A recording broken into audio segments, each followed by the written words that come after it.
First, start with some basic points that how exam can be handled and how it can be done. अगर आप किसी भी coaching में जाएं तो आपको क्या देखते हैं कि there are the 200, 300, 400, 500 students are there. वो क्लास क्या होता है? एक तरह का स्टेडियम होता है. Where is not easy to get कि आप सामने क्या चल रहा है, नहीं चल रहा है, और बहुत बड़ी भीड़ में जो अटेंशन स्पैन है वो आपका गायब हो जाता है. तो उस क्लास से कितना आप गैदर कर पाते हैं, that is the one of the main issue. कितना आप उस क्लास में गए, कितना आपने गैदर किया, कितना अंडरस्टैंड किया. देखिए, कोचिंग्स का या किसी मेंटर का या किसी सिस्टम की आवश्यकता इसलिए भी बहुत ज्यादा इसलिए होती है क्योंकि आपको as an aspirant, you are very tender age boy and girl, आपको शुरू में उतना समझ नहीं आता है कि कैसे पढ़ना है, क्या पढ़ना है. आप एक छोटा सा एग्जाम्पल है कि आप एक दीवार को धक्का देते रहो. उस दीवार को धक्का देने से वो दीवार तो हिलेगी नहीं, आप थक जरूर जाओगे. The same is the with the UPSC. कि आप लगातार मेहनत करते जा रहे हो और मेहनत से कोई फायदा नहीं हो रहा है, आप थकते जा रहे हो. दूसरा बहुत ज्यादा जरूरी है, इट्स वेरी इसेंशियल, कि आप इस बात को चेज करो कि हमारा इम्प्रूवमेंट हर वीक हो रहा है कि नहीं हो रहा है. अगर आपका इम्प्रूवमेंट नहीं हो रहा है तो फिर कोई फायदा नहीं हो रहा है.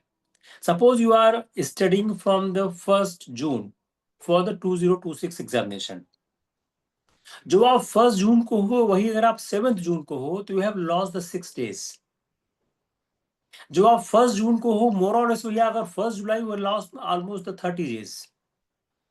बहुत से एस्पायरेंट क्या है, वो जहां से जर्नी शुरू करते हैं ऑलमोस्ट उसी के आसपास घूमते रहते हैं.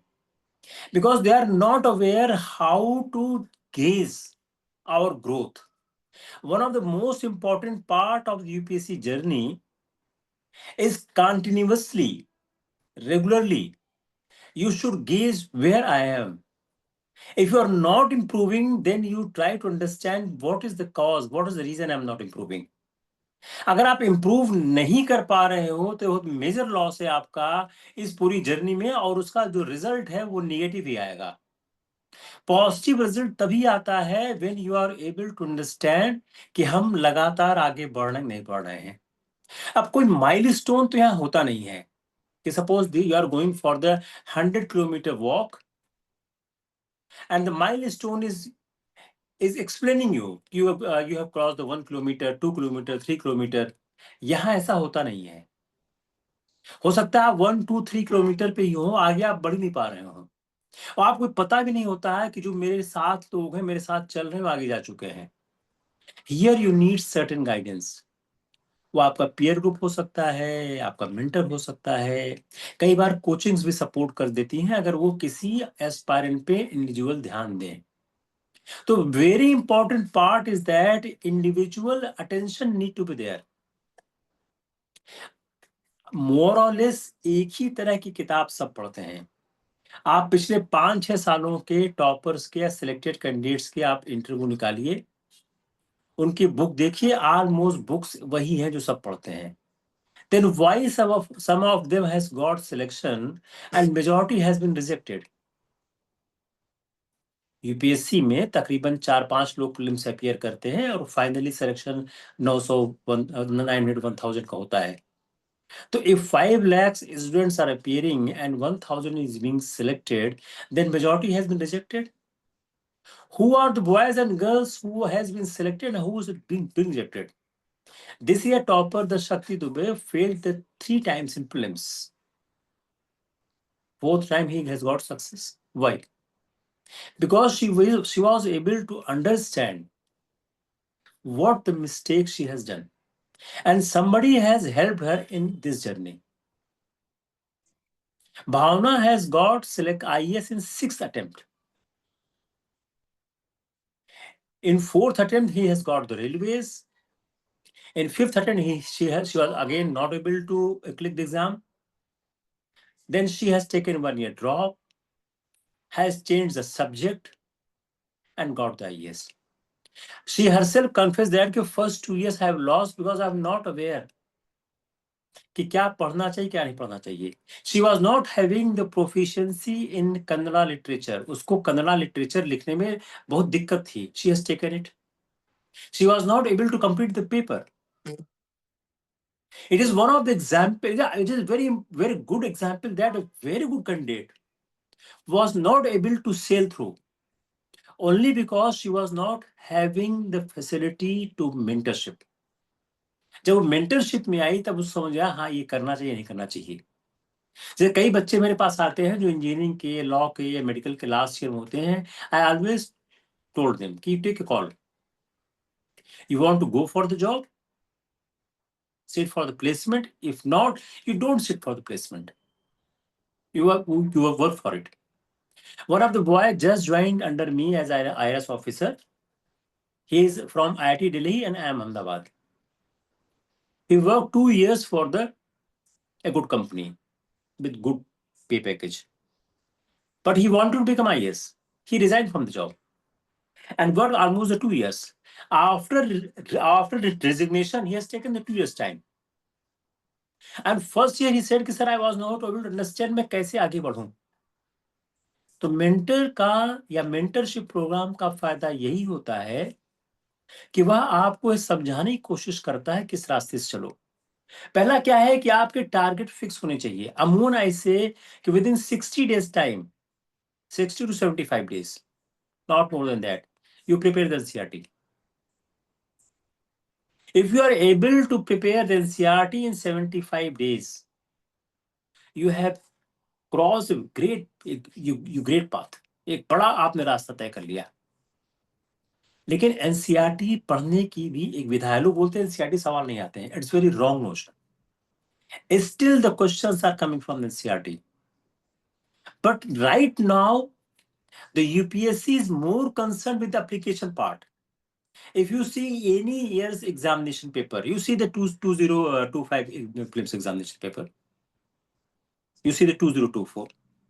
After 2018-19, the UPSC is more concerned with the application part. अब आप application part को understand नहीं कर पा रहे हैं तो how you can succeed in this examination? जैसे आपका डेली न्यूज़पेपर पढ़ना है। अब न्यूज़पेपर पढ़ने के दो तरह के रास्ते बताए जाते हैं। एक क्या आप न्यूज़पेपर पढ़िए, दूसरा क्या बोलते हैं जो कोचिंग्स न्यूज़पेपर से काट के या लिख कर जो अपने चैनल लिखते हैं उसको आप पढ़ लें। दोनों चीजें कंसिस्टेंसी मांगती है। Either you apply this path or that path. Both need to have a very clear way to understand the consistency. मैं किसी भी आदमी के नोट्स के पढ़ने के पक्ष में कभी नहीं रहता हूं। Why? Understand the reason. Suppose a very good candidate has prepared a note. His notes has the 300 words. For one question, his notes have 300 words. But for that 300 words, he has read the 1500 words. तो जो 1200 शब्द है उसके दिमाग में कहीं न कहीं तो है, जो बेस बना रहे हैं। You are confined only to 300 words. That's why I always suggest, don't go for NCERT notes. Go for NCERT. अगर एनसीईआरटी की किताब को शॉर्टन कर दिया गया तो शॉर्टन करने वाले व्यक्ति को या एस्पायरेंट को इस बात का एडवांटेज है कि he may understand how shorten has been done, what is important, what is not, but you will not have. तो एनसीईआरटी जो पढ़ने की एक परंपरा है, विधि है, just try to understand. Mock test and writing practice. I don't think anybody can qualify the prelims examination without mock test.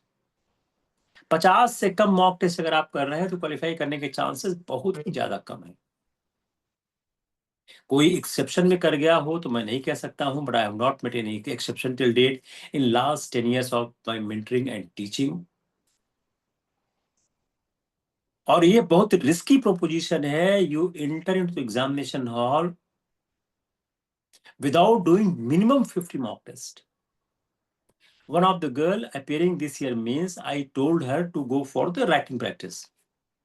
She has done the 2 full length tests. She is unable to complete the paper in 3 hours time. She's taking 3 hours 20 minutes, 3 hours 25 minutes. If you do not have the mentor, how you can understand? कि I need to have the good writing practice. अगर paper आपसे पूरा नहीं हो पा रहा है तो सिलेक्शन नहीं हो सकता है. The first priority to get selection either for prelims or means, you need to complete the paper. One of very strong boy for prelims this year has lost the prelims only because he was not able to gauge the time. The another boy has done the blunder. He has gone to examination hall without the watch. And last 15 questions he was not able to see. And on those questions, majority he was knowing. यह जो आपकी समस्याएं आती हैं पढ़ते समय, अगर ये एड्रेस कर दी जाए, then you are able to succeed in examination. अगर ये एड्रेस नहीं हो रही है तो आप नहीं हो पा रहे हो. मैं मेंटर मैं बीच में मुझे लग जाता है ये बच्चा सिलेक्ट होगा या नहीं होगा इस साल. उसका रीजन क्या है? उसकी ग्रोथ बताने लगती है whether he is going to the right direction और नॉट. जो आपकी मिस्टेक एग्जामिनेशन हॉल में होनी है, that mistake need to be addressed at your home with your mentor, with your writing, with your study. अगर आप मिस्टेक को examination hall तक लेके जा रहे हैं, आपका सिलेक्शन नहीं हो रहा है. जो 5 लाख की भीड़ है, ये भीड़ देखने के लिए है. तकरीबन 4.5 लाख लोगों का इस एग्जाम से कोई संबंध नहीं होता है. The actual aspirant may be maximum 50,000, not more than that, maybe less than that. And the actual competition for prelims will not more than 15-20,000. इसलिए जो आप भीड़ देखते हैं, मेजॉरिटी भीड़ का इस एग्जाम से कोई मतलब नहीं है. आपको अगर इस एग्जाम को क्लियर करना है, उसका सबसे बड़ा अगर रास्ता है तो डिसिप्लिन है, कंसिस्टेंसी है. उस पर कंट्रोल, चेक एंड बैलेंस होना चाहिए. आपका मॉरल सपोर्ट होना चाहिए. एग्जाम इतना लंबे दौर का है और इतना एग्जाम टफ है कि so many times the aspirants lose the patience.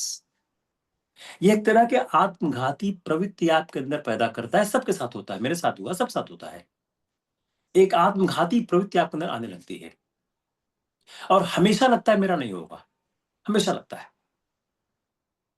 उस समय जो आपका सपोर्टर हो, मेंटर के लिए आपका पेरेंट्स भी हो सकता है अगर वो एग्जाम को जानता है, आपका कोई फ्रेंड भी हो सकता है, आपका सीनियर हो सकता है, या मेंटरशिप प्रोग्राम का कोई आदमी, कोई भी हो सकता है. It depends how you choose. लेकिन उस मेंटर का बड़ा रोल है आपको बकअप करने के लिए, आपकी मिस्टेक्स को बताने के लिए, आपके पॉजिटिव पॉइंट बता के आपको इंस्पायर करने के लिए. देखिए 10-12 घंटे पढ़ने वाले बच्चों की तादाद बहुत ज्यादा है. अगर आप 10-12 घंटे नहीं पढ़ सकते तो फिर एग्जाम नहीं होगा. देख, कुछ ऐसे हैं डूज एंड डोंट्स हैं, ये आप नहीं करेंगे तो एग्जाम नहीं होगा. उसी में एक है, अगर आप 10-12 घंटे रोज नहीं पढ़ सकते हैं तो एग्जाम नहीं हो पाएगा. Because the syllabus is very vast and a set of aspirants are very strong. They want to work very hard. आप भी हार्ड वर्क करना चाहते हो, लेकिन इस हार्ड वर्क को चैनलाइज करना पड़ेगा. अगर आपका हार्ड वर्क चैनलाइज नहीं हो रहा है, then there is some problem. You have to address this. अगर मैं एक नटशेल में 3-4 बातें बताऊं कि कैसे कोई व्यक्ति इस परीक्षा को पास कर सकता है. एक तो आपको एनसीईआरटी बहुत ही इंटेंसली पढ़नी होगी. एनसीईआरटी को क्वेश्चन आंसर फॉर्म से पढ़ना होगा, not only by reading like a novel. I have converted complete NCERT in question answer form so that you can understand हाँ ये क्वेश्चन बनते हैं और यहाँ से क्वेश्चन आ रहे हैं, हमसे मिस हो रहा है. NCERT is very helpful in the AC also, which most of the people not able to understand. एक किताब है पॉलिटिकल थ्योरी की, वो किताब बिल्कुल रटनी इसी चाहिए. It helps a lot. एक क्लास 7th की किताब है एनसीईआरटी की, लिखी है रवीन्द्रनाथ थापर ने, old NCERT, you read that. एक एस्पायरेंट है, he is engineer in railways, he got the third rank in all India IES. He's appearing this year last time. Once he has given the interview, he came to me to the last year, हमका सब बंद पहले आप पढ़ो। He said I have improved a lot by reading these books. आप एक बार पढ़ के देखो। जो लोग डिस्करेज करते हैं, जैसे कि क्लास 7th की नहीं, क्लास 8th की पढ़ो, उनको शायद पता नहीं है। You just open the class 7th 8th NCERT of the social sciences and read this secularism, you will be amazed. Such a lucid way it has been written. You open the class 7th NCERT और just read the Renaissance. वो 4 ही 5 page में लिखा है, it's mind blowing. एक अर्जुन देव की किताब है class 8th की एनसीईआरटी की, just you see that. Constitution at work, such a beautiful constitution at work. एक टॉपिक है डीडी बसु किताब में, लास्ट टॉपिक है constitution at work. Just you read these two, you will see what these books make the difference. Here the mentor role comes. आपके time को manage करता है। Time तो उतना ही है, सबके पास उतना ही समय है। इतने ही समय में एक आदमी आईएएस टॉप करेगा, एक आदमी आईएएस का प्रीलिम्स फेल करेगा। 2026 में जब रिजल्ट आएगा तो पहले ही स्टेज पे 5 लाख लोगों में से मेजॉरिटी प्रीलिम्स फेल कर जाएंगे। लास्ट स्टेज में एक लड़का आईएएस टॉप करेगा, लड़का लड़की जो भी होगा। सबने समय वही इस्तेमाल किया है। How one is not able to cross the first gate of examination and one is able to top in the exam only because he was able to manage the time. Optimum utilization of the time is key to this examination. This we have to learn. अगर हमको इस exam में आगे बढ़ना है, कुछ करना है, हमको इसे सीखना ही पड़ेगा। इसके सीखने का रास्ता क्या है? आप इनोवेटिव होइए। अगर आप में इनोवेशन नहीं है, एग्जाम नहीं होगा। एग्जाम एक बहुत ही, जो यूनिवर्सिटी में हम लोग पढ़ते थे, कॉलेज पढ़ते थे, उस ढर्रे की पढ़ाई से नहीं हो सकता है। एनालिटिकल हो, फोकस्ड हो, जो एग्जाम में आने वाला है उसी पर टाइप हो। आप पूरी तरह से एग्जाम का सिलेबस याद करें। मैं हमेशा बोलता हूँ एस्पायरेंट्स को कि आप 2-3 काम रोज करो। Every day you see the question paper, 5-10 minute, 15 minute you see the question paper. Every day you see once the bare act of the Constitution. Every day you read the newspaper. And above all, every day you write. Minimum 500 words you write every day in any form. Because the expression has to be improved.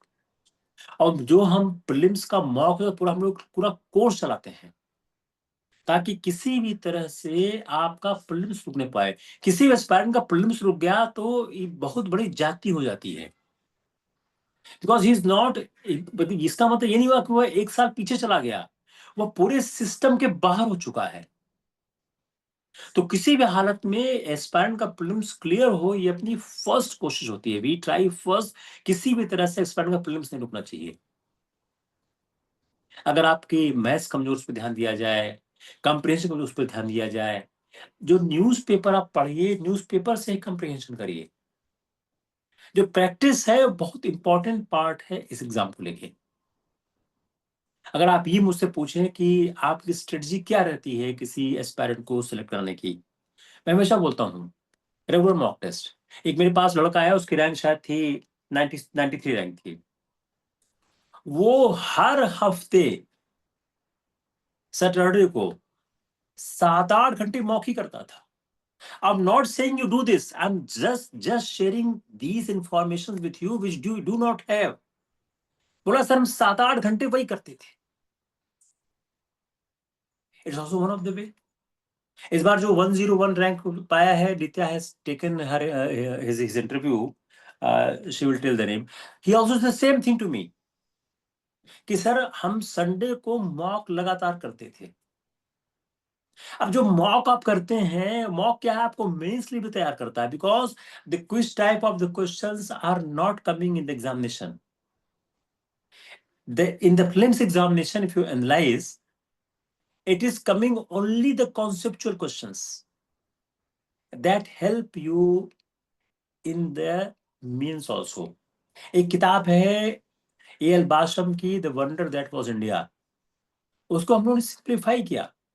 वो किताब बहुत अच्छी किताब है, लेकिन 20-21 साल के aspirants से मुश्किल उस किताब को समझना, तो उसको हम लोगों ने सिंप्लीफाई किया.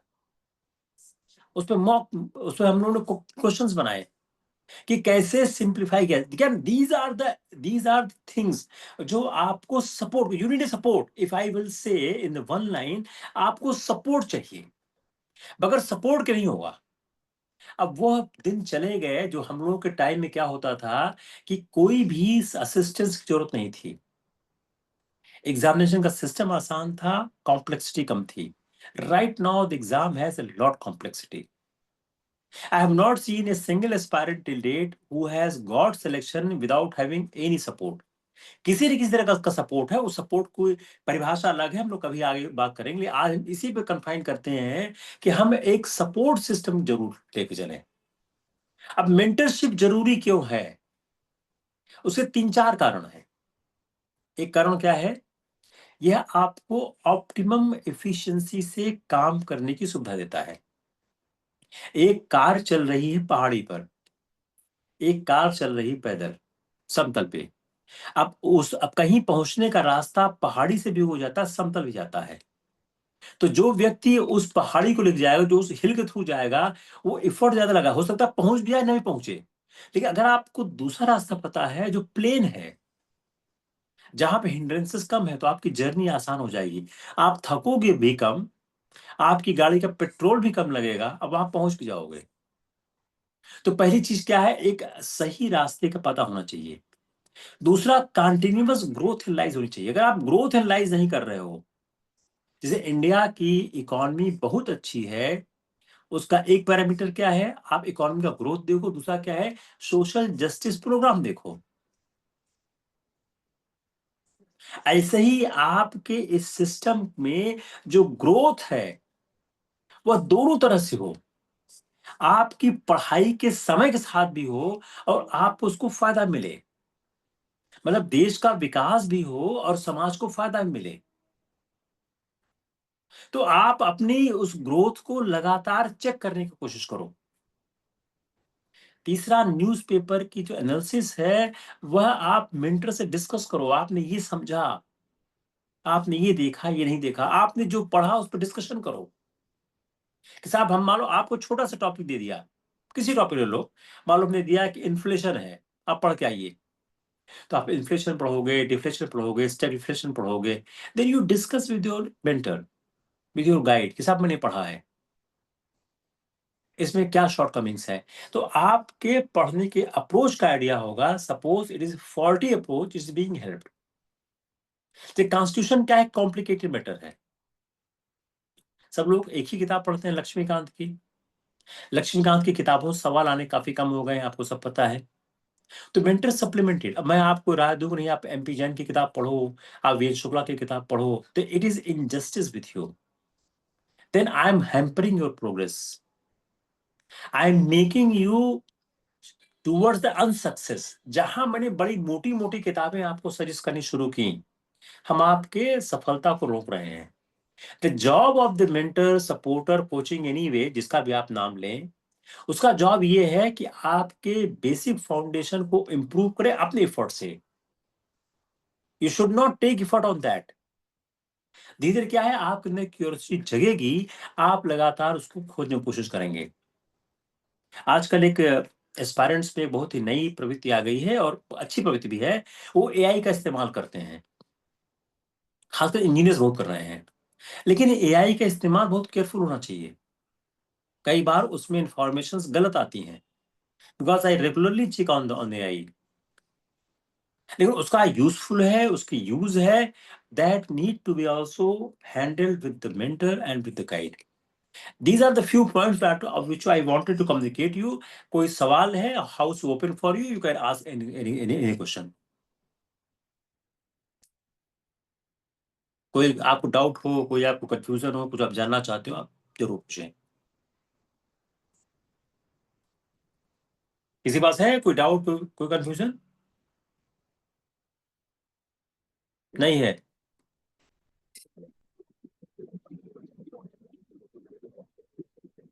यस।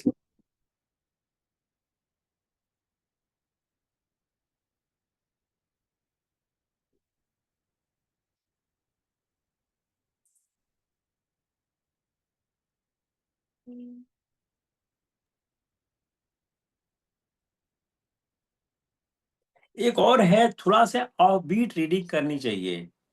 देखिए, अगर आपको बहुत अच्छी रैंक चाहिए, always I work for the aspirant की आपकी टॉप 60-70 पोजीशन है, तो आपको आईएएस मिले। उसमें आपको 3 चीजों के बगैर आईएएस नहीं मिल सकता है। एक, ए से, जिसमें 130 प्लस आना चाहिए। दूसरा, आपका ऑप्शनल सब्जेक्ट, जिसमें 300 के राउंड आना चाहिए। थर्ड, आपका इंटरव्यू क्लोज टू 200 होना चाहिए। अब जो आपका एसे है, उसके लिए आपको लैंग्वेज कॉन्सेप्ट में आपको क्लैरिटी होनी चाहिए। तो मैं हमेशा बोलता हूं, थोड़ी देर आप ऑफ बीट रीडिंग भी करो, ताकि आपकी लैंग्वेज में भी इंप्रूवमेंट हो, आपके कॉन्सेप्ट भी आगे बढ़े। जो हम लोग सिलेबस पढ़ते हैं, वो सिलेबस बहुत सेंट्रिक होता है एग्जाम को लेकर। अगर मान लो कोई नॉवेल पढ़ते हैं, कोई पोएट्री पढ़ते हैं, कोई आर्टिकल पढ़ते हैं, तो उसमें आपको इस बात की सुविधा हो जाती है कि आपका जो सोचने का दायरा है, your understanding is being improve, ये कई तरह से हेल्प करती है। तो दिन में 10-15, ज्यादा नहीं जो पढ़े, 10 मिनट, 15 20 मिनट, कोई आप एक बुक और पढ़ें जिसका सिलेबस संबंध हो। You can read some of the good articles, you can read some of the novels, you can read some of the poetries, क्योंकि पोएट्री का बड़ा अच्छा योगदान है, या कोट्स बड़ा अच्छा योगदान है आपके राइटिंग एबिलिटी में। क्या आप मेंटरशिप प्रोग्राम में शामिल है, नहीं शामिल है? Nitya will reply to you. Just you concentrate with me, how mentorship is important, what is the mentorship, why it is needed, exam की तैयारी कैसे की जाए, एग्जाम में सफलता कैसे प्राप्त की जाए, बाकी और सारा issue Nitya will explain to you. Okay, तो सर पहले मैं एक बार समराइज कर देती हूँ whatever we have talk till now.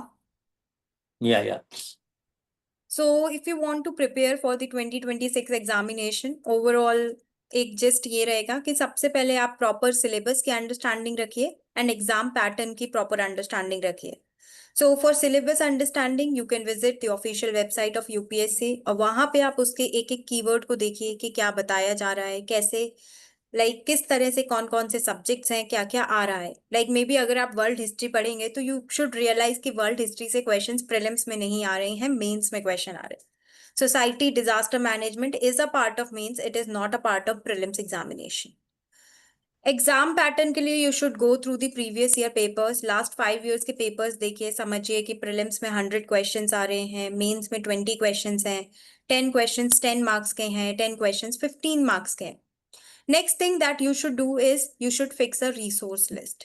आपके पास एक प्रॉपर फिक्स होनी चाहिए आपकी रिसोर्स लिस्ट। जैसे कि सर ने भी बताया कि हिस्ट्री के लिए मे बी आप रोमिला थापड़ पढ़ लीजिए, क्लास 7 एनसीईआरटी, ओके, या फिर क्लास 8 की अर्जुन देव। लेकिन अगर आपने एक बार डिसाइड कर लिया कि आप वो पढ़ रहे हैं, तो आप बार बार हॉप मत कीजिए from one resource to another.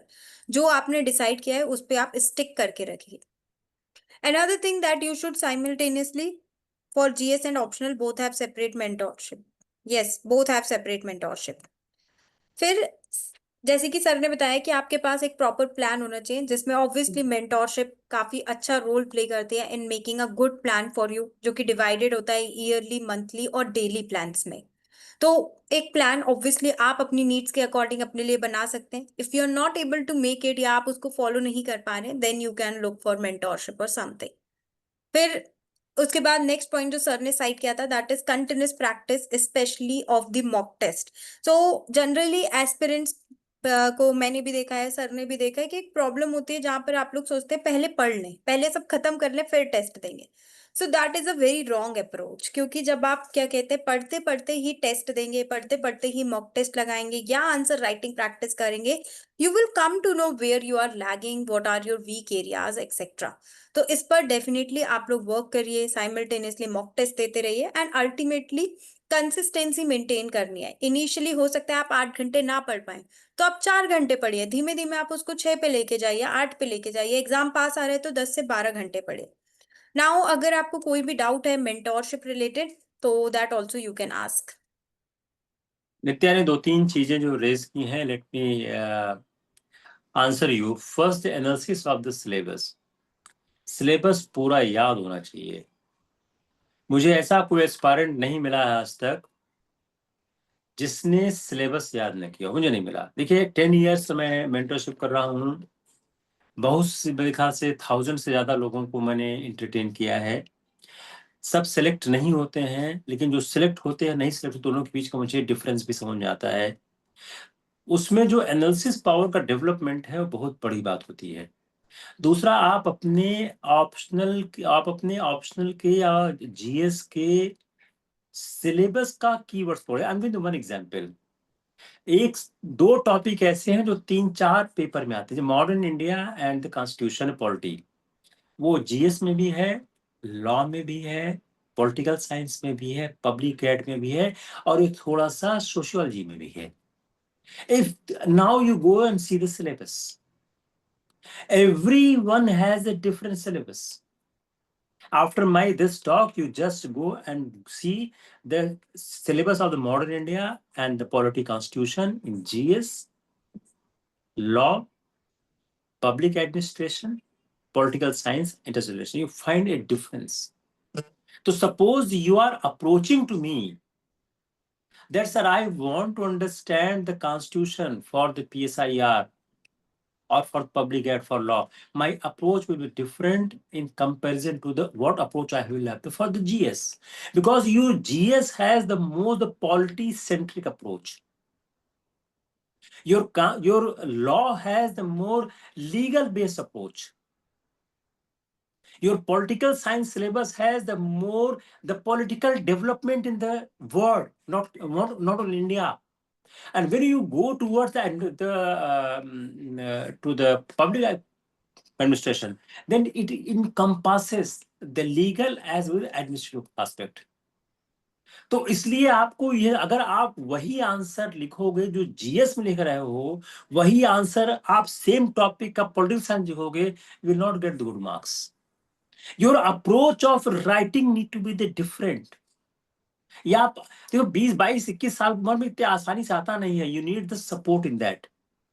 दूसरा क्या, मॉक टेस्ट क्या होता है? मॉक टेस्ट आप शुरू करो, जो अगर आपको 50-60 मॉक टेस्ट करना है, जरा आप ऐसा करो, आप एक पेन कागज लेके जो कितने वीक्स आपके पास हैं, उस वीक में आप 2-4 वीक 5 वीक निकाल दो। जो जनरल प्रॉब्लम आती है, आप बीमार हो गए, मूड ठीक नहीं है, मामा चाचा के यहाँ चले गए, ये सब बहुत ही लाइफ का कॉमन सा कॉन्सेप्ट है। कितने वीक बच रहे हैं आपके पास? 52 वीक होते हैं अगर 1 साल का देखें। तो अगर आप मान लो फॉर एग्जाम्पल आप 1 अगस्त से मॉक शुरू करते हो, चलो रफली करता हूं, आप पास 40 के आसपास वीक रह गए हैं। इस 40 वीक में आपको 75 मॉक टेस्ट करने हैं। 50 मॉक टेस्ट जीएस के करने होंगे, 20-25 सीसेट करने होंगे। आप कैसे करोगे? अगर आप इस बात का इंतजार शुरू कर दो कि मैं सिलेबस पूरा करते मॉक करूंगा, it's not a good idea. You start the sectional mock test कि हमने 5 टॉपिक पढ़े, इसी का मॉक करते हैं। तो ideal condition is that mentors should give you the 5 topics or 6 topics or 1 book. Mock should be considered only on that. ये आपको क्या है, एक प्रेशर बिल्डअप करता है।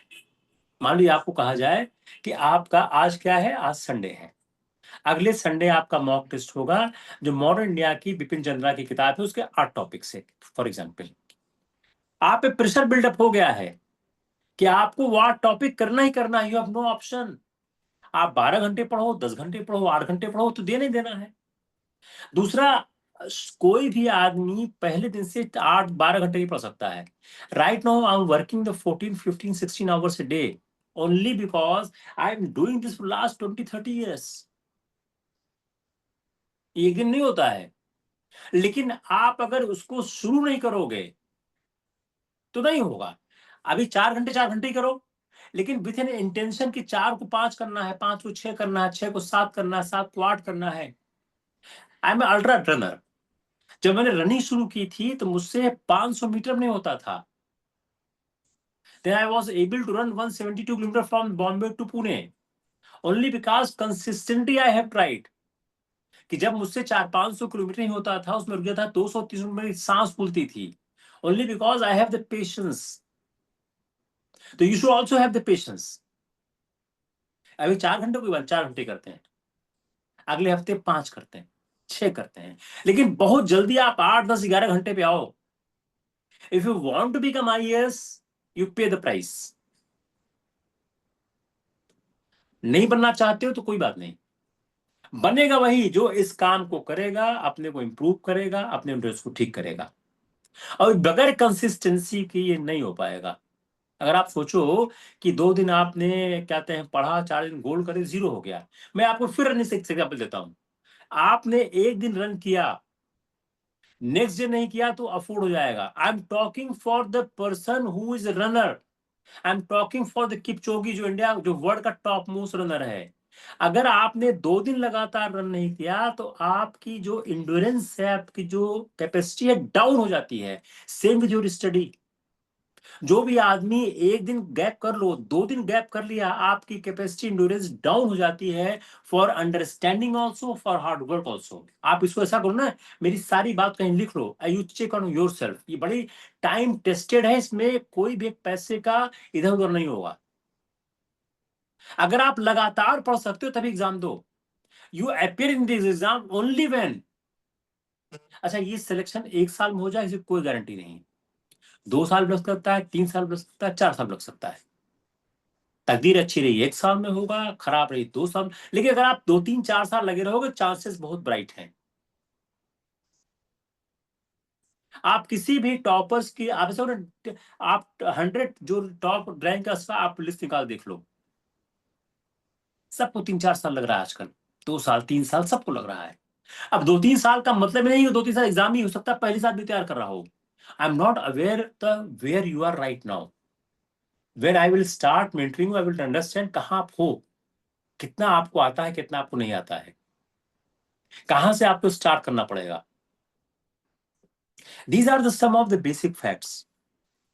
Just Nitya. Okay so sir there is a question कि आपसे कितना फ्रीक्वेंट इंटरेक्शन होगा, तो इसमें I would like to clarify that one is there you will be getting an individual mentor जिनके साथ आपके एवरी 10 डेज सेशन होंगे। Then with Virendra sir there will be 2 sessions in a month जो कि group sessions होंगे। So yes, every 15 days you can interact with sir. It is a general policy, but if you have a problem, you want to interact, you can interact any time. There's no issue. I am very concerned about the boys and girls should get selection. इसीलिए मैं हमेशा लोगों के पास जाता हूँ, बताने की कोशिश करता हूँ। इस बात की चिंता मुझे हमेशा रहती है कि बहुत से लोगों ने बहुत से लोग मेहनत करते हैं, रिजल्ट नहीं आता है।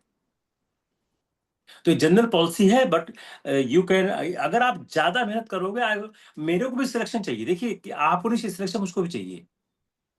अगर मुझे लगता है कि ये पेरेंट्स सिलेक्शन दे सकता है, I will work more on that. मुझे सिलेक्शन चाहिए। मुझे, मैं हमेशा कहता हूं कि अगर सिलेक्शन नहीं करा पाया तो अपनी इस मेंटरशिप को कोई फायदा नहीं है। We need the result. It is not only for you, we also need the result. क्योंकि 1 साल मेहनत आप भी कर रहे हो, हम भी कर रहे हैं, तो हम दोनों आदमी का सेटिस्फेक्शन तभी आएगा जब हमको कुछ रिजल्ट मिलेगा। रिजल्ट ही नहीं मिला तो हम लोग काम करते फायदा क्या हुआ। Yes sir. Okay sir, so I think we should wind up now. It was a great session. Thank you, thanks lot, thanks. Thank you sir for your time and I hope आप सभी लोगों को sir की guidance से help मिली होगी। Do let us know जब भी आपको कनेक्ट करना। Thank you so much everyone.